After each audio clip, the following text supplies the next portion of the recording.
They're iconic and they're still in use today. We are making dragon's teeth for our battlefields. So I've wanted to make some dragon's teeth for quite a while, just because I think they really set off a World War II battlefield more than anything else in particular.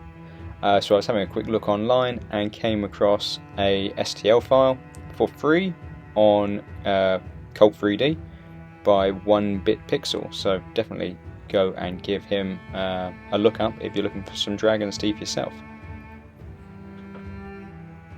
So I started 3D printing them. I didn't bother to look at how much it cost. I know some people go into all the details of that. I know it was very little. You could print out these like crazy and you wouldn't really use much resin at all. But yeah, I think it took about half an hour and they were done, and I also printed some other things for a different project at the same time. Cleanup, if you don't know, is quite quick and easy. Isopropyl alcohol, wash them around in that and let them dry in the sun.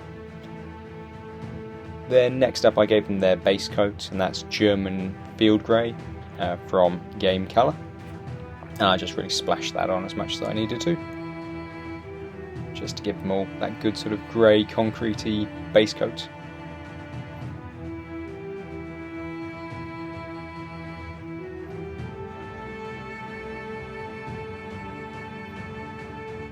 Probably if I were going to do a lot more of them, I would probably have gone black spray base coat, and then I would buy a grey spray can, or if I had a airbrush, I would use that and just blitz them all really quickly. But because I didn't, I was just using my regular brush, and I was more or less doing like a dry brush application here more than anything, just because I find that works quite nicely on scenery projects.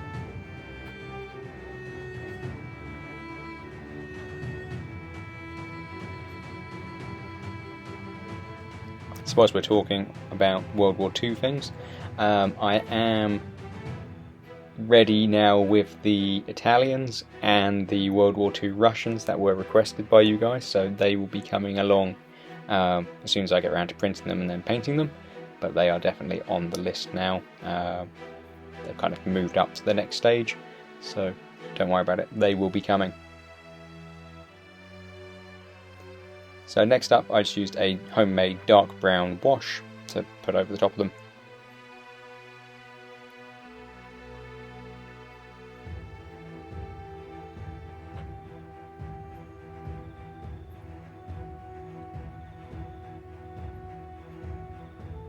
As you can see, there's no points for being delicate, it's literally just slap it on, get it into all the cracks.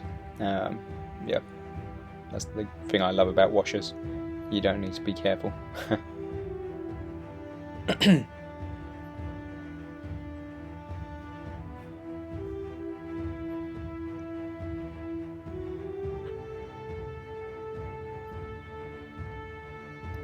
Next up I used Uniform Grey from Game Colour, and for these ones, again, it's literally just the dry brushing technique to go over the top of them all. That way it just picks out those top sharp edges. That's all you really want it to do, especially at this scale. So I've printed these out, they're around about 10 mils tall. I kind of figured that way they are again multi-usable. They could be used for my 15 mils, but theoretically they could also be used for 6 mil if I ever get World War II in that scale or something in between. So I'm quite happy with the scale here. Well, that's the beauty of 3D printing, you can expand them up or down to whatever scale you want them to be.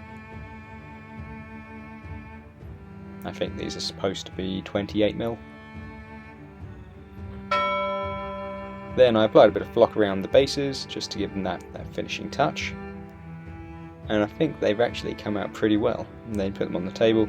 They're 15mm miniatures behind, and I think they do the job pretty nicely. From this angle the troops look like they're a bit taller, but then that said, I've seen photos of some of the dragon's teeth which only went up to people's waist heights anyway, so They were varying heights, some much taller, some shorter. I think I managed to get that quite well here. Anyway, it was fun to get round to doing these at last. I hope you took something away from this. Please leave some comments down below. If you haven't already, like and subscribe, and I'll see you next time.